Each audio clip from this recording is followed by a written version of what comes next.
He never meant to open that envelope, not really, not after 49 years of silence, not after all that time convincing himself that forgetting was just another kind of forgiveness. But the morning mail had been late, and the storm had blown the door half open, and there it was, resting alone on the doormat like something left behind by a ghost who hadn't yet decided whether to knock or vanish.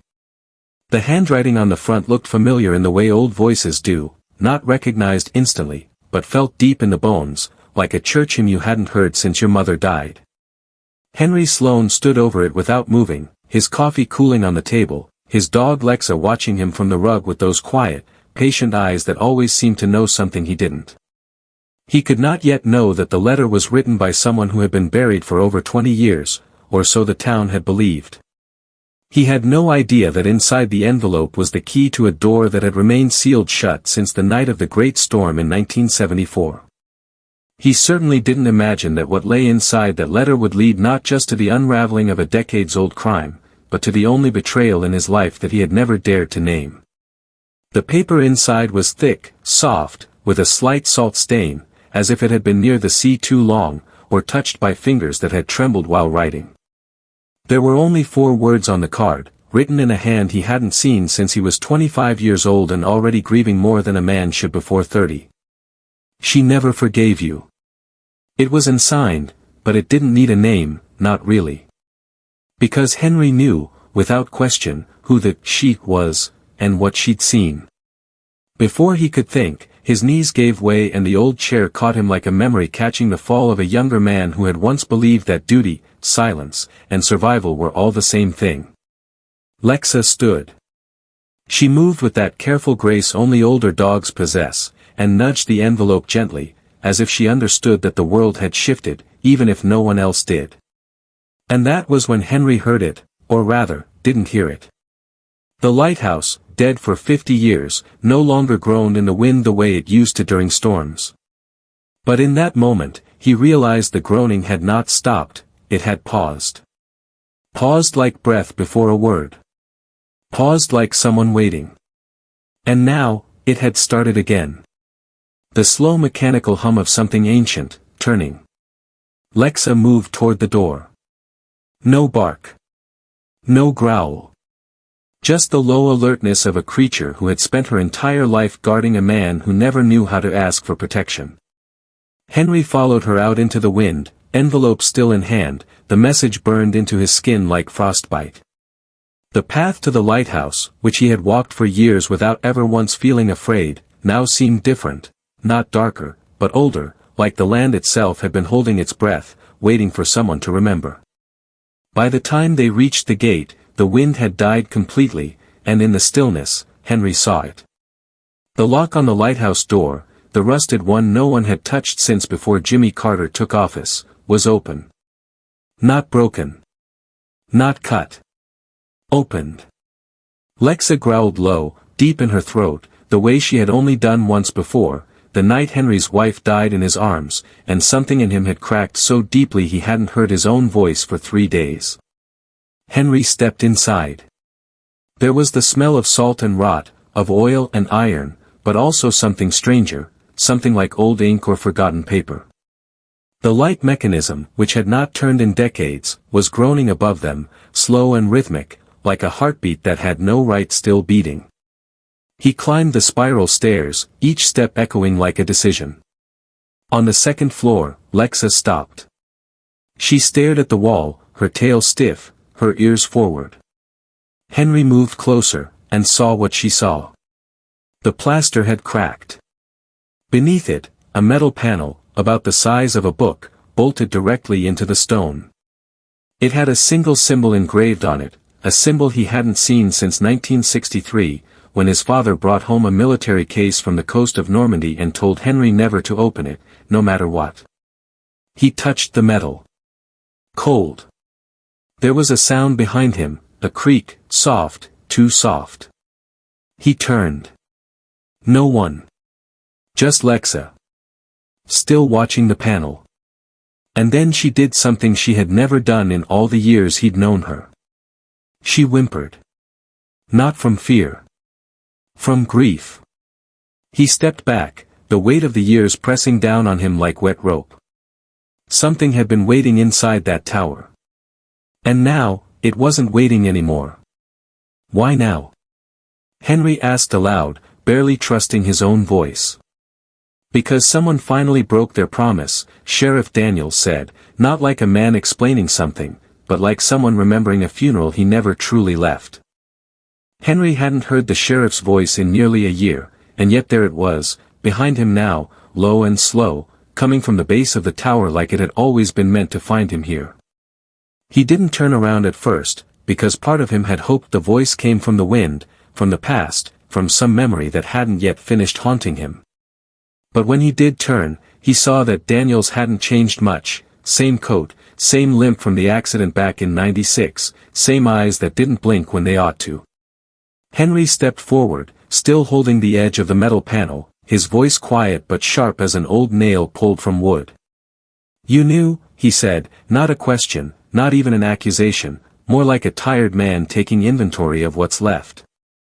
Daniels didn't nod. Didn't deny it either. Instead, he looked down at Lexa, who hadn't moved from her place by the broken plaster, her gaze fixed, her body tense like she was waiting for something neither of them could see. "I was 17, Daniels said, when I first saw this place the way it really was. Your father swore me to silence that same night." Henry's fingers clenched the edge of the metal plate until the cold bit into his palm, a feeling strangely welcome after so many days where nothing felt real anymore. What the hell was he hiding? Henry asked, this time with the edge of something harder behind it, not just grief now, but a pulse of rage starting to warm. Daniels looked toward the stairwell, as if expecting someone else to come up behind him, and when no one did, he sighed like the weight he'd been carrying had finally reached its limit. He wasn't hiding, the sheriff said slowly, he was buying time. Henry stared, not understanding, not yet, but already hating the direction those words were taking.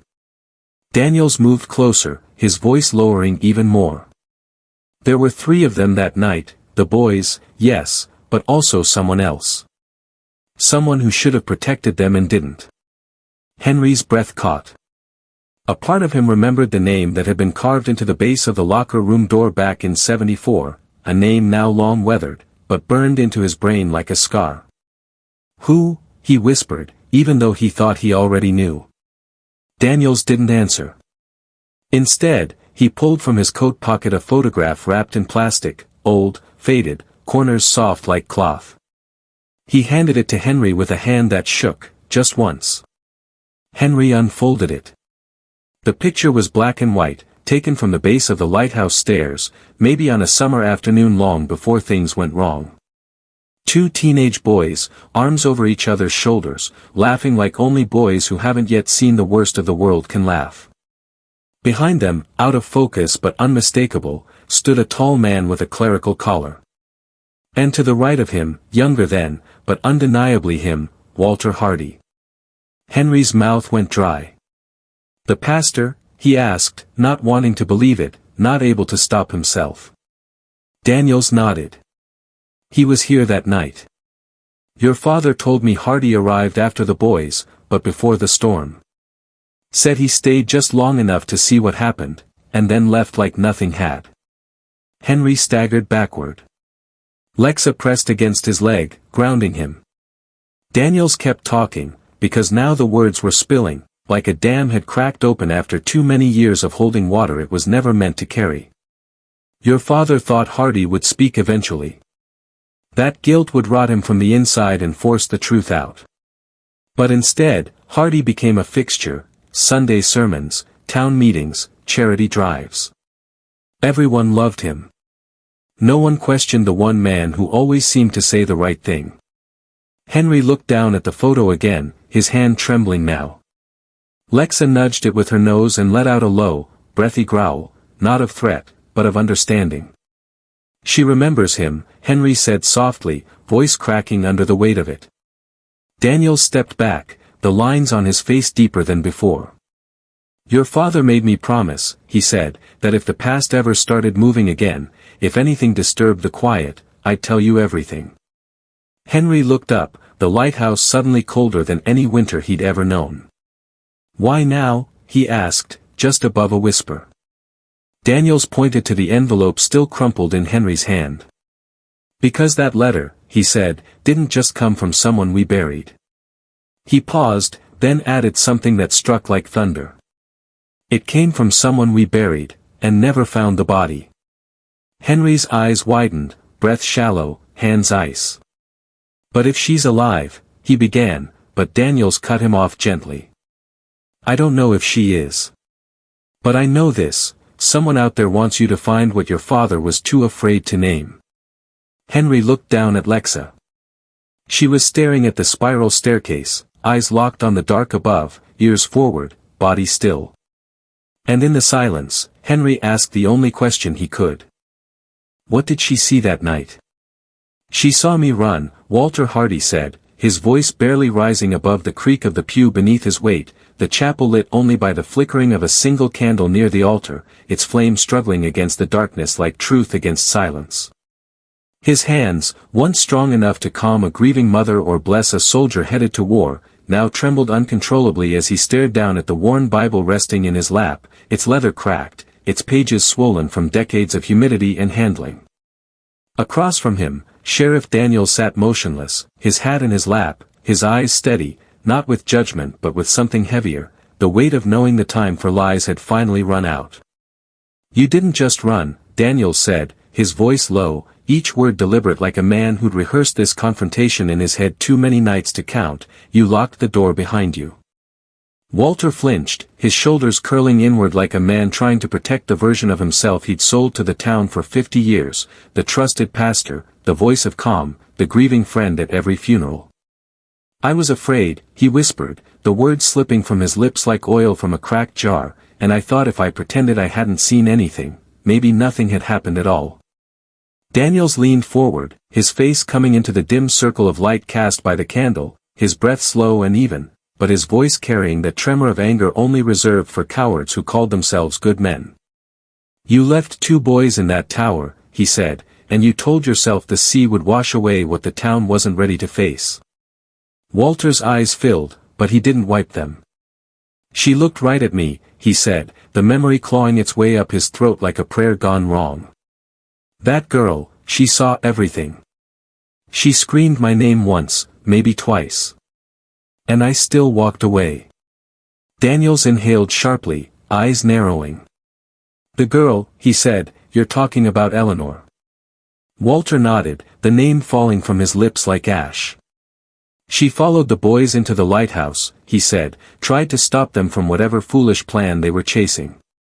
I think she saw what happened to them. I think she knew who did it. Daniel's knuckles whitened against his hat. And you're saying she survived that night? Walter's silence was not empty, it was loaded, brimming with the kind of guilt that crushes a man slowly, year after year, until confession becomes the only way to breathe again. I saw her run, Walter finally said, voice cracking like a dried branch under boot, but I never saw her leave the grounds. Daniels stood, the pew beneath him creaking like an old ship's mast in rough seas. And you never told anyone, he said, not needing an answer. Walter shook his head, a man drowning just inches from the surface. I watched the storm take the tower, he whispered, and when the searchers came, I let them believe the boys had drowned alone.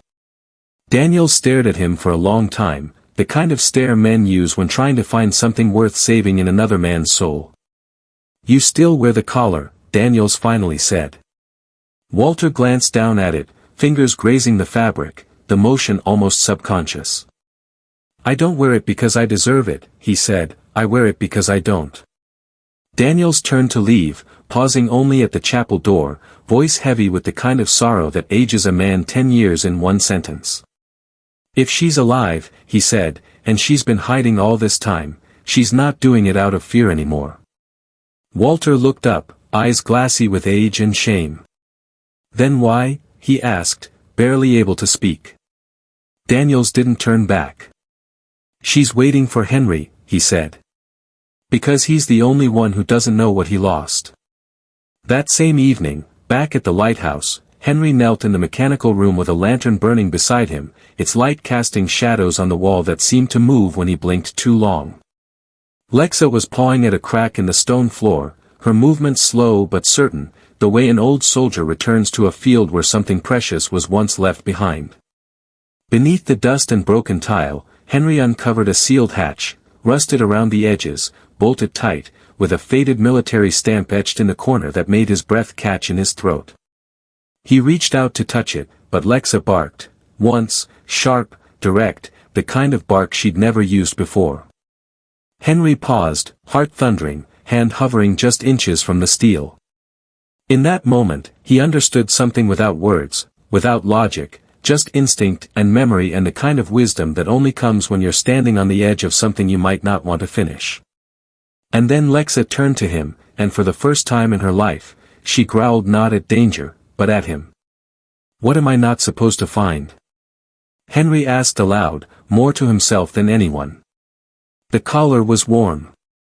That was the first thing Henry noticed when he picked it up from the wet floorboards, the faint scent of Lexa's fur still clinging to the leather like the breath of someone who had just left the room but hadn't yet faded from memory.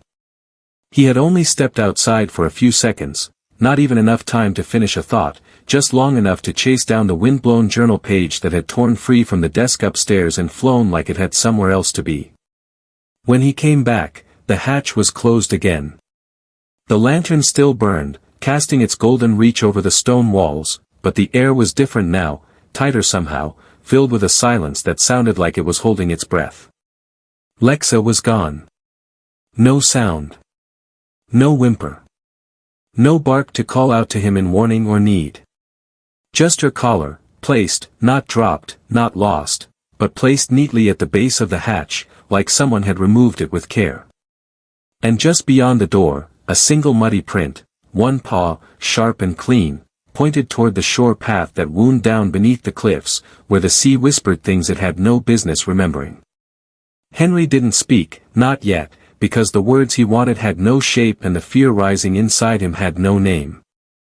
Instead, he picked up the collar, turned it over in his hand, and noticed the metal tag was missing, not broken off, not rusted away, just gone, like it had never been there.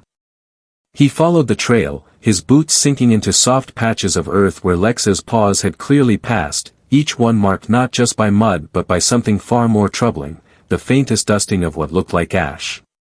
And that was when he realized something he hadn't dared consider. The hatch hadn't been opened from above. It had been opened from below. By the time he reached the edge of the beach, the moon had broken through the clouds, casting silver light over the dark sand, and there, between the seaweed and stone, he found something he hadn't seen in years, not since his father's funeral, not since the town last gathered in silence and said nothing about the past. The anchor bell. It had been pulled from the rocks and laid upright, not the way a wave would toss it, but like someone had set it down with purpose, with hands that still remembered what it once meant. And hanging from the side of the bell, looped carefully around the iron handle, Lexa's missing tag. Henry moved toward it slowly, and when he touched the cold metal, it rang out with a low, somber tone that echoed across the cove like a voice calling down a long, empty hallway. He looked up instinctively, scanning the cliffs, and that's when he saw the figure. High above, near the base of the lighthouse, barely lit by the moon, a woman, standing still, facing the sea, hair whipping in the wind like something out of a memory no one dared claim. She didn't move. She didn't wave. But Henry knew. Not because of her face, he couldn't see that, but because Lexa had gone to her willingly, without sound, without hesitation, the way she moved only when she recognized something from long ago. Lexa had known. Henry's voice cracked when he called out. "Where is she?" But the wind didn't answer, and the woman was already gone, slipping into the dark like a page turning on its own. Back in the lighthouse, Daniels arrived not long after sunrise, his patrol car crunching over gravel with the sound of a man who knew this visit was going to cost him something personal. Henry was waiting, sitting beside the open hatch now unsealed, the journal spread across his lap, a single phrase circled in red ink, she heard them confess. Daniels didn't need to ask what had changed. Instead, he sat down beside the old man and looked at the hatch, now gaping like a mouth that had forgotten how to stay shut. "We need to go down," Henry said, his voice not urgent, not loud, just steady, like he'd already made peace with what was coming. Daniels nodded once. "I'll go first." But Henry shook his head. "No," he said, "this is mine. She brought me here for a reason." Daniels didn't argue. He just looked down at the dirt-streaked collar in Henry's hand and asked the question he hadn't dared voice since the moment Lexa vanished. "Do you think she's down there, your dog?" Henry looked at the tag, then at the hatch, then up toward the lightless beacon above. "No," he said. "I think she found the one person who still remembered what truth looks like, and went to lead her home." "But what's down there, Henry?" Daniels asked, the last thread of fear now stretching taut across his voice. "She's not the only one who remembered," Henry said, his hand tightening on the rope as the final rung of the rusted ladder cracked underfoot and disappeared into the darkness below with a sound that reminded him of bones snapping in winter cold. The air in the chamber was different, not musty like long-abandoned cellars or cold like old ship holds, but heavy, warm, and still, the kind of stillness that settles over a battlefield hours after the last breath has left the field. His boots hit concrete slick with condensation, and the flashlight in his hand trembled for a second, not from fear, but from the realization that what lay ahead had waited only for him to arrive. The room stretched wider than expected, not a tunnel, not a bunker, but a sealed compartment built beneath the lighthouse foundation, its walls lined with rusted metal panels and faded government markings that whispered of wars not spoken of in polite company. In the center, atop a desk made of thick iron bolted to the floor, rested a single object untouched by time, an old reel-to-reel recorder, its casing battered but intact, its spools still wound with magnetic tape that shimmered under the beam of the light. And beside it, placed with almost reverent care, lay a photo, faded and curled at the edges, of the two missing boys, seated on the lighthouse steps, smiling into a future that never arrived. Henry reached out, breath shallow, hands steady, and pressed the play button, half expecting nothing, half expecting the dead to speak. What he heard was neither. The voice that crackled to life was unmistakable, rough, tired, and cracked with emotion, the voice of the old lighthouse keeper, his father, recorded decades ago and buried beneath a tower that had seen too much and said too little. "If you're hearing this, I didn't make it to confession." Henry closed his eyes for a moment, the weight of those words pressing into his chest like a truth long overdue. They were good boys. Just boys. But they found something they weren't meant to, the ledger, the shipments, the names. Henry leaned closer, heart pounding. It wasn't just gold, and it wasn't just during the war. It went on after.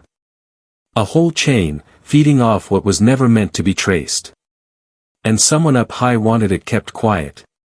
The tape hissed, then continued. Gerald Quincy, he thought he was doing the right thing. Said it was about keeping peace. But peace bought with silence ain't peace, it's just sleepwalking with your hands over your ears. Henry froze. There it was, the name. Finally spoken aloud. Quincy. The man the town buried with honors, whose portrait still hung in the church hallway, whose speeches were quoted every Veterans Day. The voice on the tape faltered, then returned. Eleanor saw him. She followed the boys that night, heard the argument. Heard Quincy threaten them. Heard them beg. Henry's eyes filled, not just with grief, but with rage, slow, bitter, righteous rage that only an old man can carry without burning. She ran. I hid her. She was hurt. Didn't speak for weeks. By the time she could, the storm had taken everything else.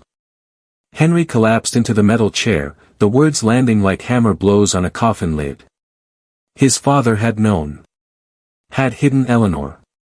Had kept her safe while the town mourned her as lost, while he, Henry, had mourned her without even knowing why. I didn't trust the sheriff then, the tape continued, but if Henry finds this, he'll know what to do. Because he's like his mother, stubborn, and right when it matters most. Henry chuckled, the sound wet and raw in the dark. Tell them the truth.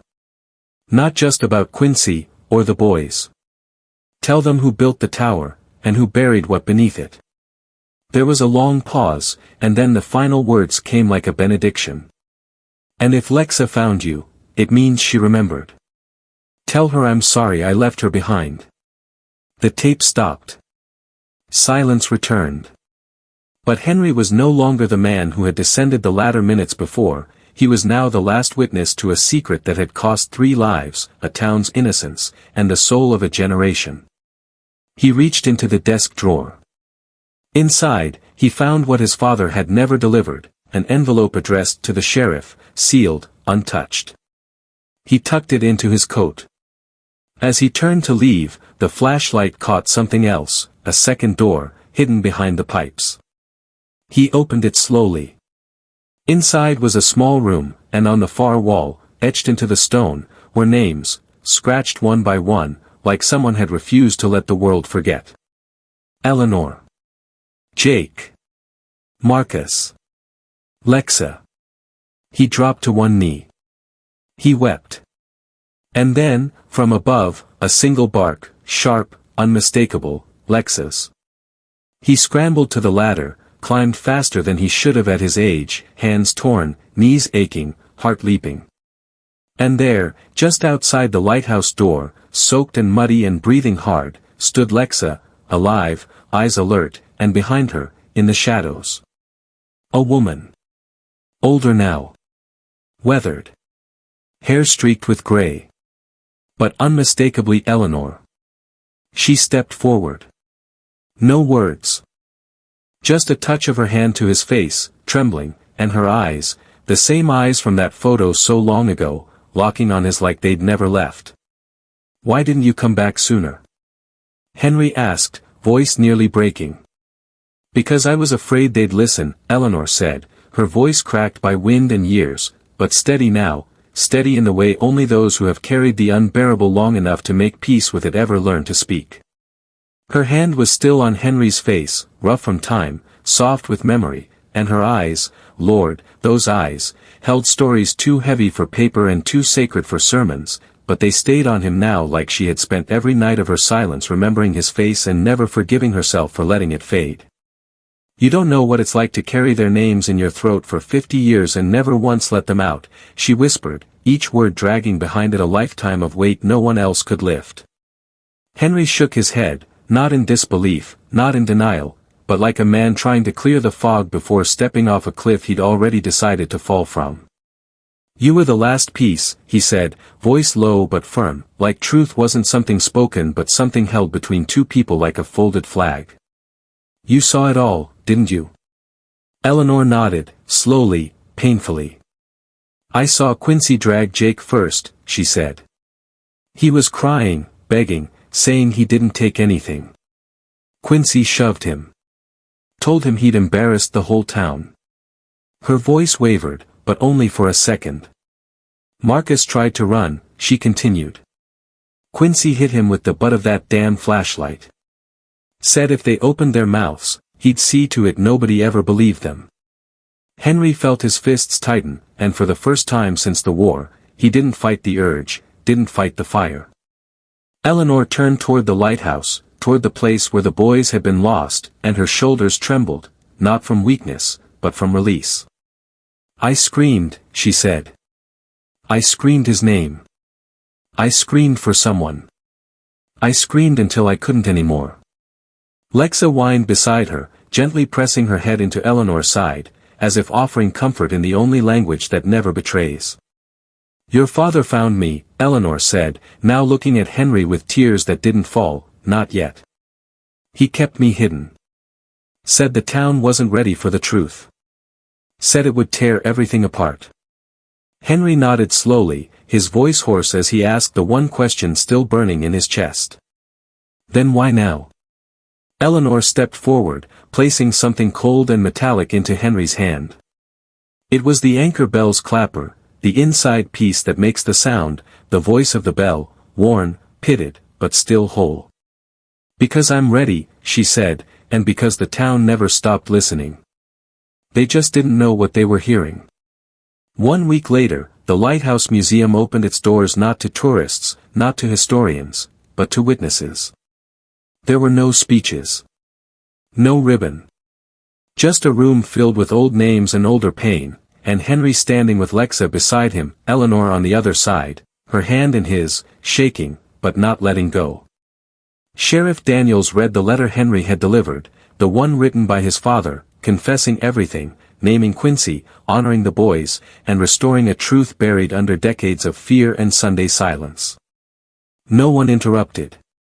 Not even Walter Hardy, who sat in the front pew with his collar undone, his eyes down, his hands folded like a man who had finally understood the difference between guilt and repentance. When Daniels finished reading, Henry stepped forward, not to speak, but to place the photo of the boys at the center of the lighthouse floor, right where the sun poured through the glass above. And then Eleanor did the only thing that could ever make it real, she struck the anchor bell, now mounted again, its clapper returned. The sound rang out, one deep, solemn toll. Not for grief. Not for shame. But for memory. For truth. For home. The next morning, Henry sat on the bluff with Lexa lying beside him, her head in his lap, her breathing steady, her eyes watching the waves roll in like nothing bad had ever happened here at all. Eleanor stood behind him, arms crossed, face to the wind. You ever think it's too late to fix something? Henry asked quietly, the sea carrying his voice just enough for her to hear. Eleanor smiled, soft and tired. It's never too late, she said, if someone's still listening. And high above them, for the first time in half a century, the lighthouse turned its beam inland, not for ships, but for names. For Jake. For Marcus. For Eleanor. For the dog who never forgot. And long after the light faded, and the sun set behind the trees, a small group of people stayed, not to mourn, but to remember, together, under a sky that finally felt clean again. And from the chapel down the road, an old bell rang one last time. Because truth, once spoken, doesn't hide anymore. It echoes. And it heals.